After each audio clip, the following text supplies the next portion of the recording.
Hola, buenos días. Vamos a ir empezando ya después de la pausa. Bueno, tengo el placer de presentar a Carlos Clavería Laguarda. Es doctor de Filología Hispánica por la Universidad de Barcelona y doctorado en la de Zaragoza. Durante más de 20 años se dedicó a la compraventa y subasta del libro antiguo. Hoy, arrepentido, se dedica a estudiar y a sus labores.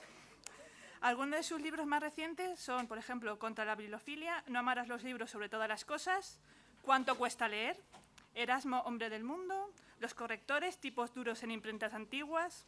Acaba de recibir también el carnet de traductor gracias a la edición en castellano de los diálogos con Leucó de César Pavese. Y por último, es de pueblo y vive en un pueblo. Su ponencia se titula La importancia de la cuadernación en el comercio del libro antiguo y de sus principales clientes. Cuando quieras. Sí. Muchas gracias, es un verdadero honor. Lo haré como lo del pueblo. ¿Me se siente?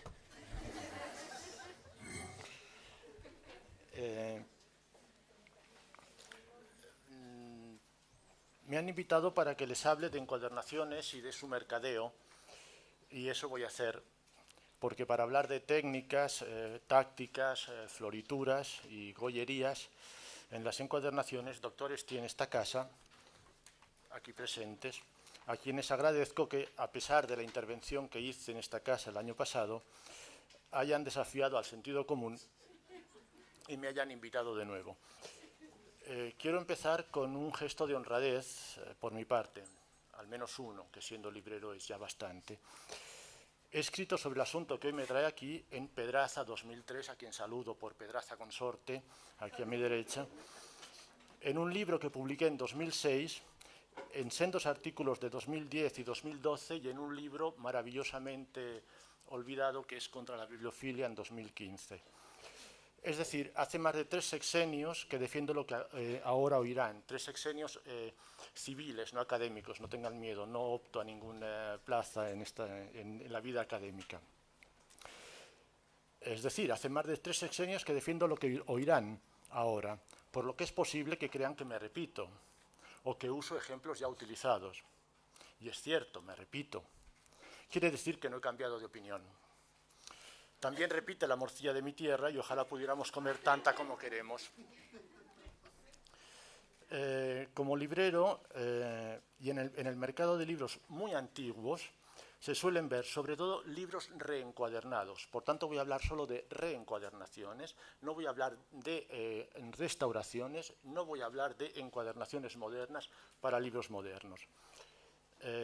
Porque como librero y los 20 años que me he dedicado, como me han presentado, como era aquello de he visto cosas que vosotros humanos no habéis... Pues, bueno, hoy hablaremos un poco de esas cosas. Si tienen alguna pregunta a mitad, me quieren interrumpir, tienen alguna curiosidad o del tipo, si un día me encuentro con un tipejo de esos que vendía libros, tengo que preguntarles si pueden hacer la pregunta cuando quieran.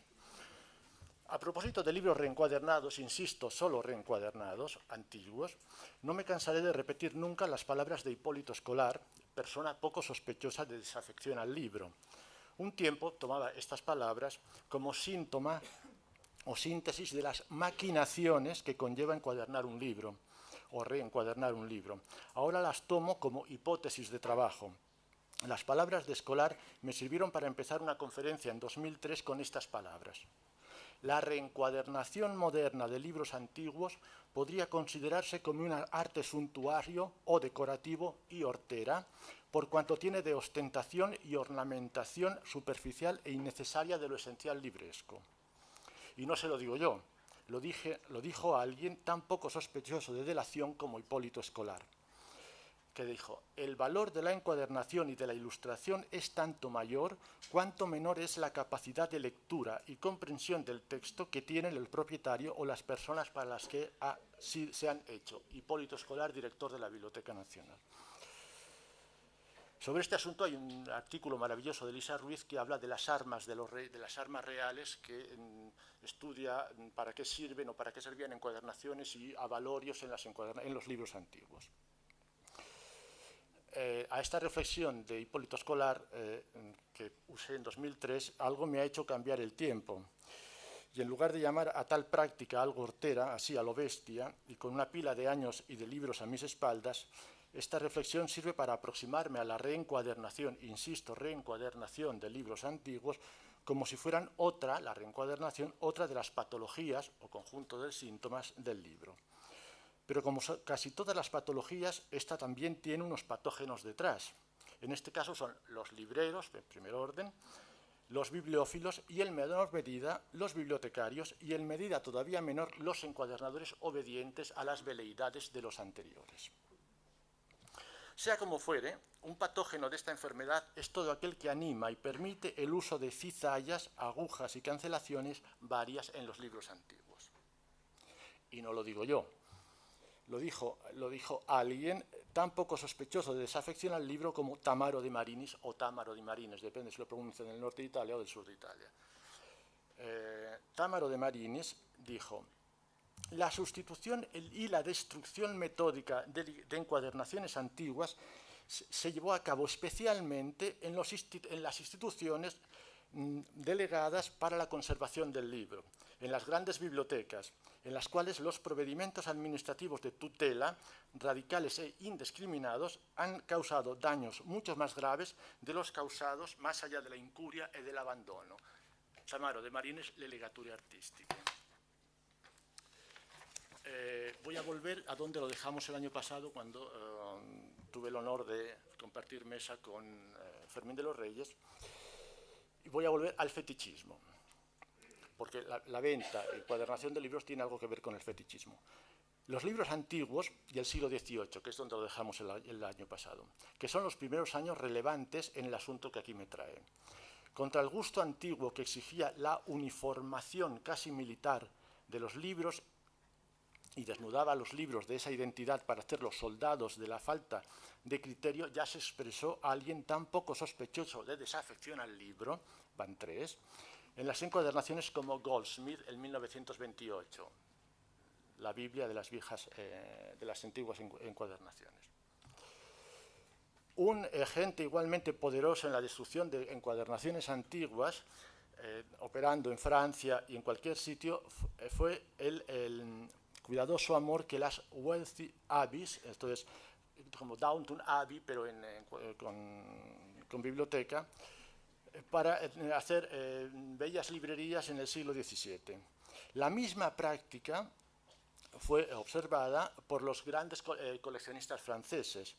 No hubo volumen al que le fuera permitido ingresar en sus resplendentes librerías, escafali, no me de la palabra, estanterías, si antes no había sido smoothly creado. La palabra importante es creado, porque en los siglos XVIII el que compraba un libro, el comerciante, el bibliófilo, quería un libro creado por uno de los habituales de Gaume o Pas de Loup.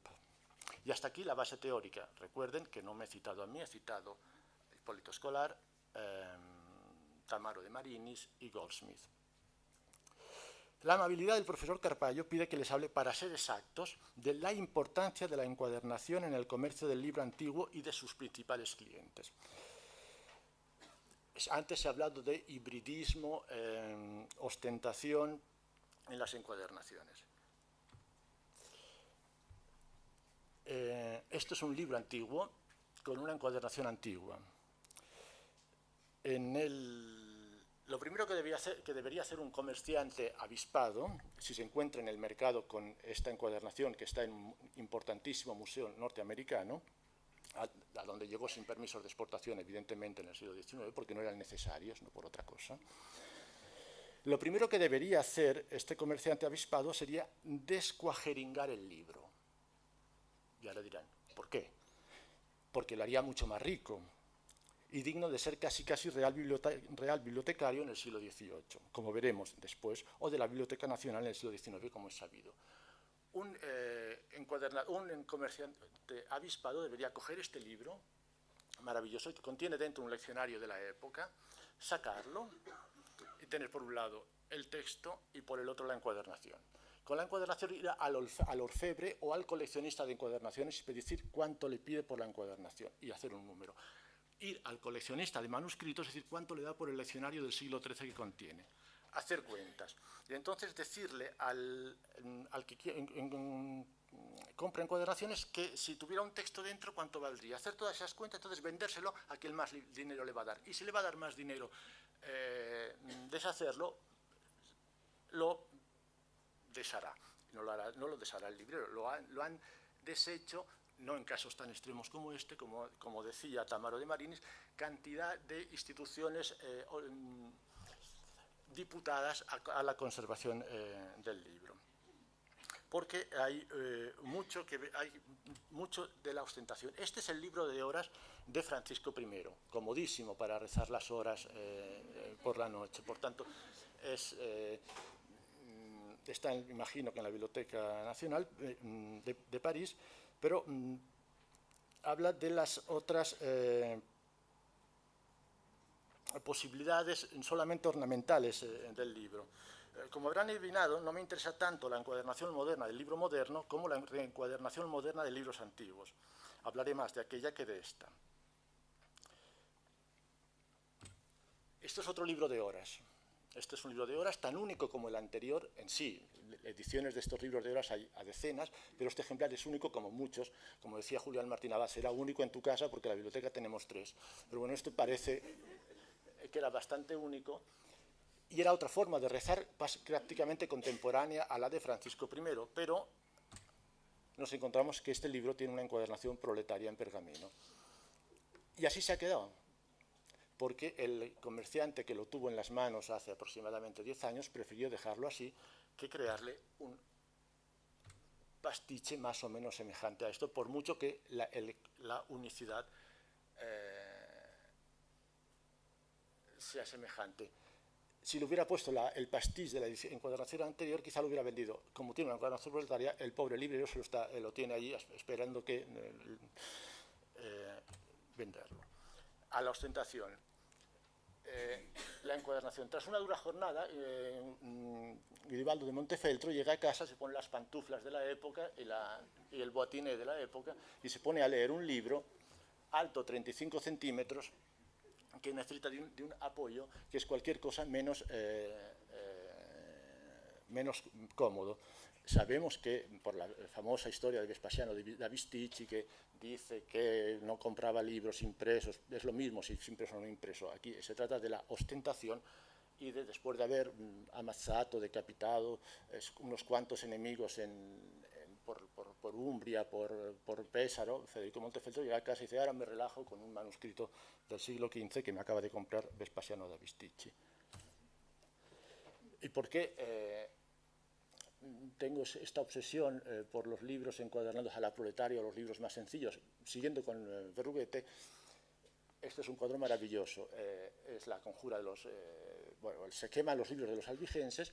Los libros de abajo son mucho más pesados, están encuadernados mucho más pesadamente que el que, por ser más ligero y tener doctrinas permitidas, se eleva hacia el cielo y se salva.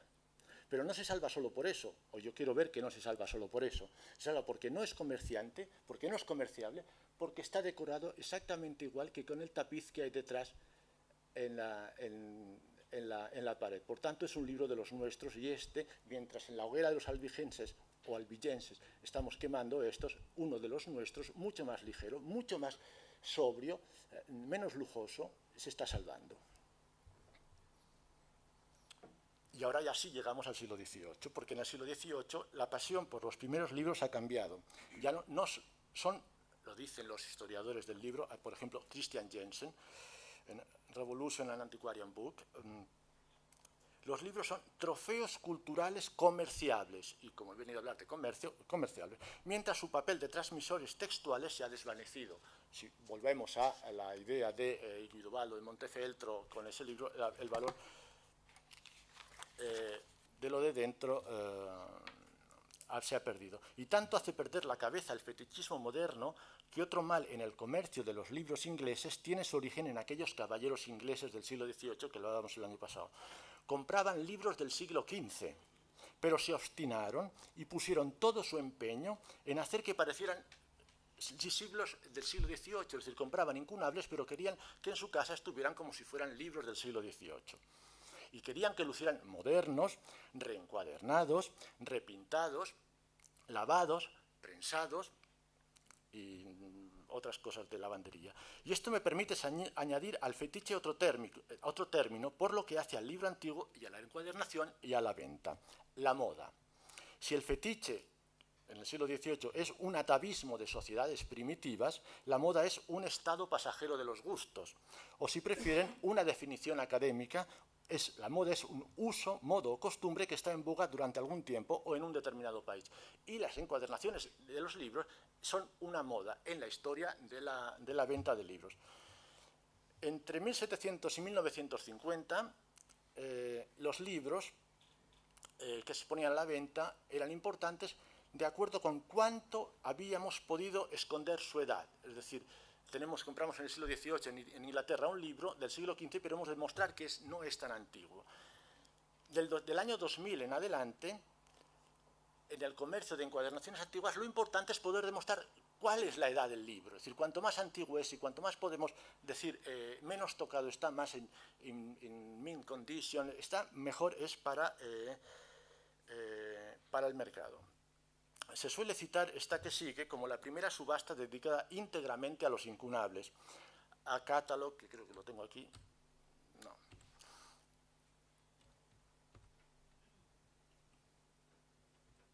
Esta, un catálogo de la importante colección de libros impresos en el siglo XV, que viene de más allá, antes del Brexit, viene de Alemania, conteniendo specimens of most of the early printers, en la mejor preservación posible y con sus encuadernaciones monásticas originales. Es una subasta de 1799.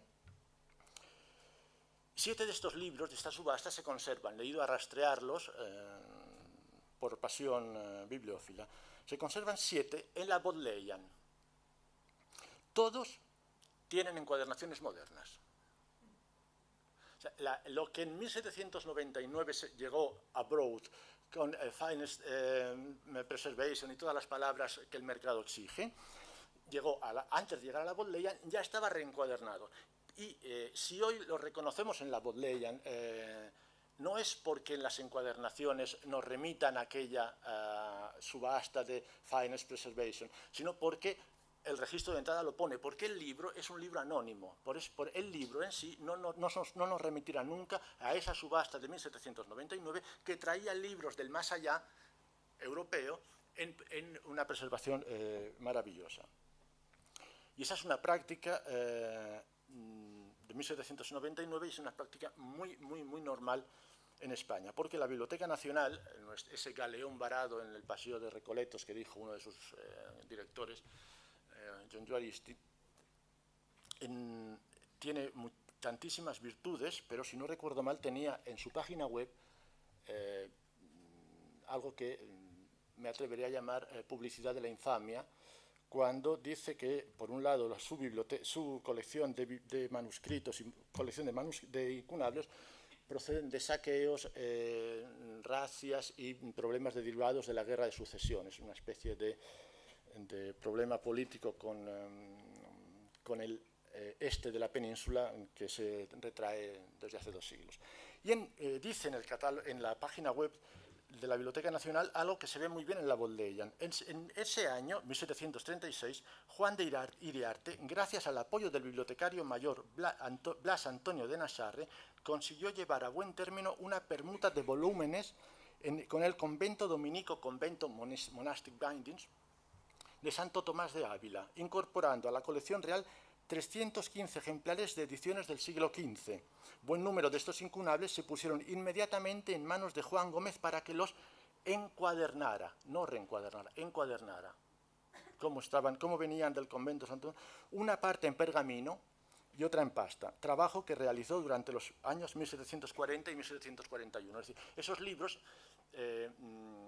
unos en pergamino y otros en pasta, tenían un diferente valor en el mercado, porque sabemos, gracias a un libro famosísimo que se llama La famosísima Escuela de las Señoritas, publicada por Manuel Ibarra en Madrid en 1784, y que consistía en 300 páginas, esta Escuela de Señoritas se anunciaba en que se vendía a 10 reales de vellón si encuadernadas en pasta y a 8 si encuadernadas en pergamino. Es decir, tenemos la diferencia del precio que la biblioteca, al reencuadernar los libros, estaba poniendo a su fondo de libros antiguos.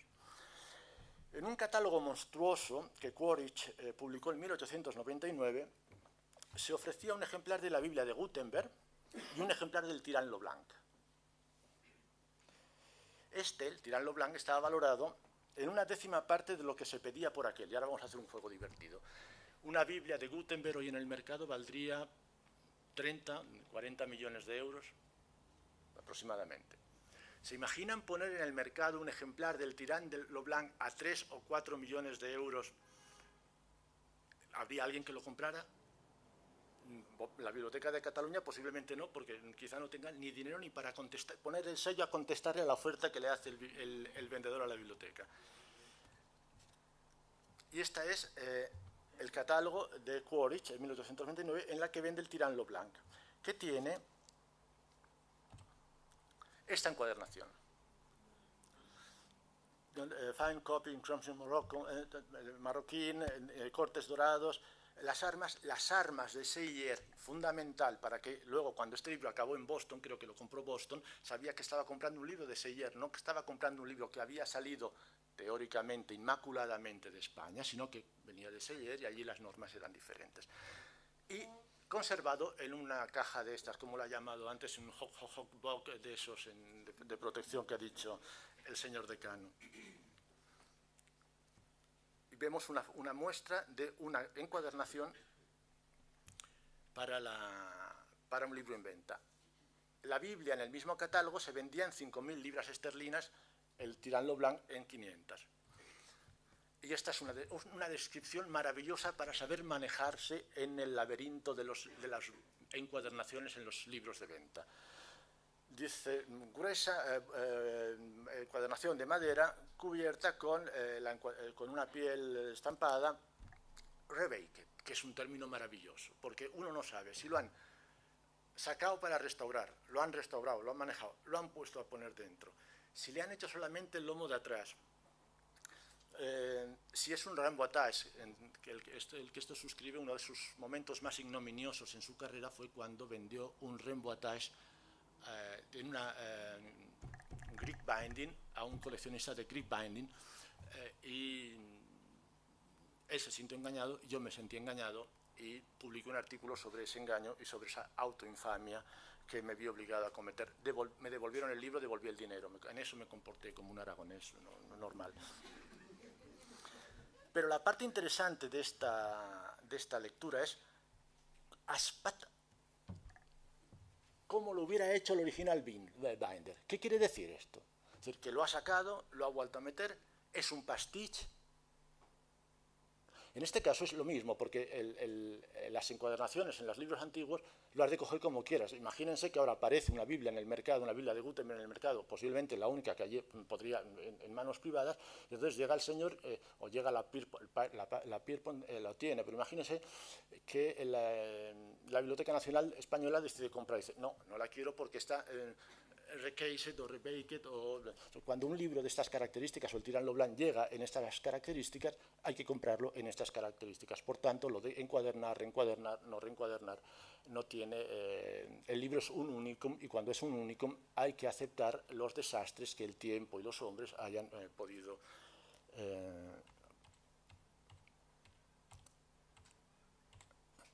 Uno de los últimos manuscritos con los que me ha tocado lidiar es un Apocalipsis con la glosa ordinaria. Elena pone la cara así diciendo, y no me lo habías dicho antes, malvado. Alguien me pidió que dijera qué era esto. De hecho, me pidió que buscara en esta glosa ordinaria, el del Apocalipsis, si había algún trazo que pudiera remitir a una glosa tipo Beato de Liébana, diciendo, bueno, yo me lo leo si quieres. He entendido una minquia, es incomprensible, pero evidentemente no es más que una glosa ordinaria del Apocalipsis según la versión del siglo XII. Según la versión del siglo XII, según que la venda, el que la compra dice que es del siglo XIII, pero son siempre esos 150 años que... Cuando estoy hablando de la reencuadernación de libros antiguos, quiero enseñarles cómo está encuadernado este libro.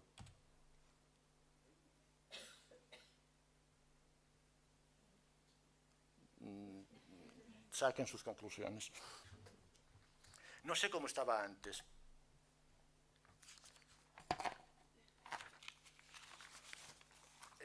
Cuando hablaba de Quaritch y de que los libros han de llegar de una manera o de otra y hay que cogerlos como vienen, los libros singulares, hablaba también de la moda. ¿Por qué ha cambiado el gusto en los últimos años a la hora de comprar libros encuadernados? Por dos motivos. Primero, aparte la necesidad arqueológica que impide el sentido común, que obliga a no quitarle las asas antiguas a una crátera griega o una pátera, no patera, griega para ponerse las nuevas o nuevecicas, por miedo. Insisto, miedo. En el comercio del libro antiguo existe un miedo tan patológico que no se lo pueden ni imaginar. Sí, porque los grandes clientes, de los que hablaremos luego, quieren ahora libros sin tocar, inmaculados, porque no se fían. Es decir, no es una cuestión estética, no se fían. Un libro tocado, un libro manipulado es un libro que esconde una procedencia. Y como el 90% de los libros interesantes para Occidente provienen de Italia, que si verdad nos han llegado. Ya no nos hemos entendido.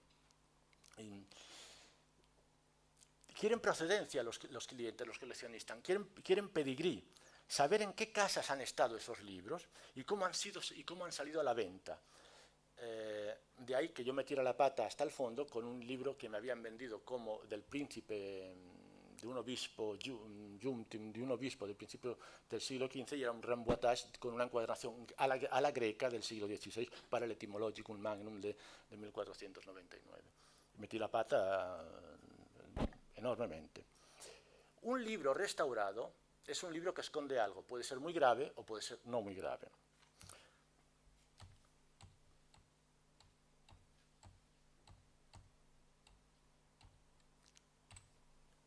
Esta es la primera parte de la colección Michel Vitoc de encuadernaciones. He visto que en la exposición se le da un rango a esta subasta.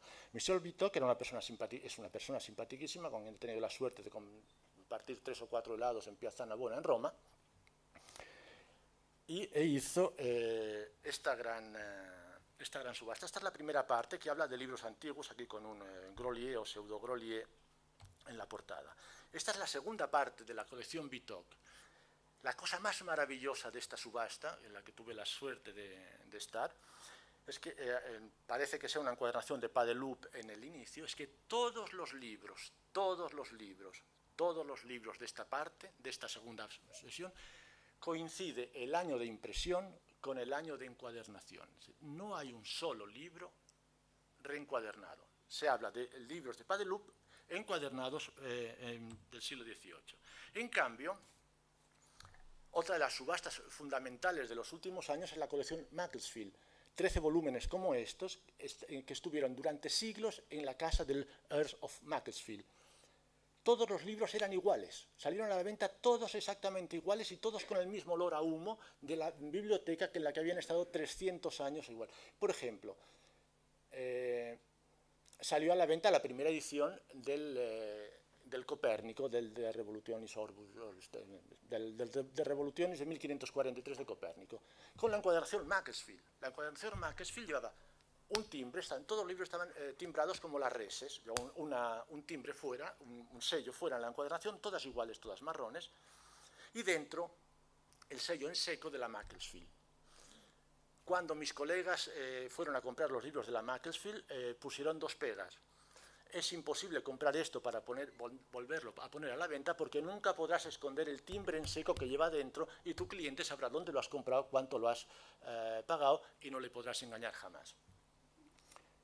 De ahí que muchos de los volúmenes de la colección Macclesfield a su vez se reencuadernarán para poder poner a la venta.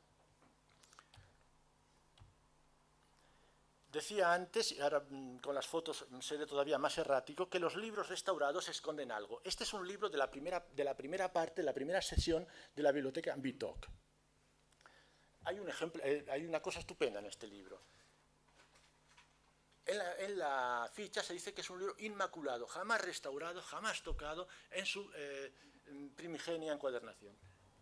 La foto es tan horrenda como si lo hubiera hecho yo, pero aquí se ve una espelatura, la piel, el roce. Debe ser oro divino, porque si cuando se ha ido la piel el oro se ha mantenido, hay algo que no cuadra. No me importa que digan que ha sido restaurado en el oro. Lo curioso es que si tú en una ficha encuentras en una descripción de un catálogo libro que no ha sido tocado y ves una manipulación, te has de preguntar según qué cosas. Y entonces llega la otra parte del bibliófilo, la otra parte del encuadernador. Esta encuadernación, estilo Derome, Padeloup, estas cosas, cuando hablaba del pedigrí, los libros encuadernados o no reencuadernados, en este caso es tan importante la encuadernación, la procedencia, como todos los señores en los que he estado antes. Eso es lo que, tanto como la encuadernación, le da valor a que ese libro aparezca en la colección Vitok y venga de un montón de coleccionistas con todo ese criterio. ¿Por qué me llama tanto la atención el segundo volumen, la segunda sesión de la colección Vitok? Porque en España, en Madrid, tenemos un ejemplo completamente contrario que hoy he revisado con gran dolor de mi corazón, gracias a la enorme generosidad de Antonio Carpallo, cuando me ha dado el volumen de la exposición de Lope de Vega en Madrid. La colección de Lope de Vega en Madrid, que viene de la colección Viñas, era una parte mínima de la colección Viñas. La parte final de la colección Viñas pasó por mis manos entre 1998 y 2008 aproximadamente, y todos los libros estaban reencuadernados. Todos los libros estaban reencuadernados. En el catálogo que me ha pasado el profesor Carpallo no hay ninguna foto en la que se muestre uno de los detalles más maravillosos de esa colección. Viñas, a quien conocía a los tres hijos, ponía siempre al final del volumen a lapicero lo que había costado el libro, lo que había costado la restauración y lo que había costado la encuadernación a lapicero. Ese detalle en la encuadernación hubiera sido maravilloso, porque demuestra la cantidad de datos que Brugalla, reencuadernando esos libros, sustrajo a la historia de los libros de Lope de Vega. Pero eso es otra manera de ver la forma de encuadernar y de reencuadernar el libro y cómo manejarse con ellos. Volviendo a lo de a las bibliotecas nacionales, y para que no se vea que he hecho una acusación que no tiene mayor importancia, la acusación de un pelagatos es una acusación sin ningún valor. En 1865 se había adquirido la biblioteca del tercer marqués de la Romana, Pedro Caro, Sudera, Valera y Togores. Una vez adquirida, permanecerá en el Ministerio de Fomento hasta 1873. Con esta biblioteca ingresó otro buen número de volúmenes con encuadernaciones de tipo imperio, en pergamino, unas veces jaspeado, policromado otras, incorporado a veces cintas o cuadrados de tafilete, por lo general con el lomo cuajado, realizadas por Vicente Benedito en Valencia. No se nos dice de cuándo eran los libros, pero de cuándo eran los libros que ingresaron en una viejísima biblioteca, pero sí se nos dice quién los encuadernó. Y ahí viene siempre el problema de la reencuadernación. Dirán, bien habrá que tocar los libros. Este es un incunable pobrecico de la primera sesión Vitok. Es decir, al lado de todo ese oro, Grolier, Giustiniani, Vitok, se ve la obligación de poner a la venta un incunable pobrecico. Y este incunable, en manos de un grandísimo restaurador, hubiera lucido escoscado maravillosamente. Vitok prefiere ponerlo así, no sé si para decir, como no toco este, no he tocado los anteriores, no tengáis miedo, o porque sencillamente creía que dejar esta encuadernación de este incunable así daba una muestra de un cierto respeto hacia el libro.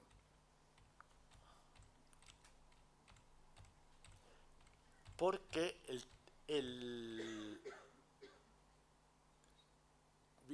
comprador de hoy lo que teme, aparte de la manipulación, es que todo acabe siendo un pastiche. Esta es una encuadernación de un grandísimo encuadernador de Barcelona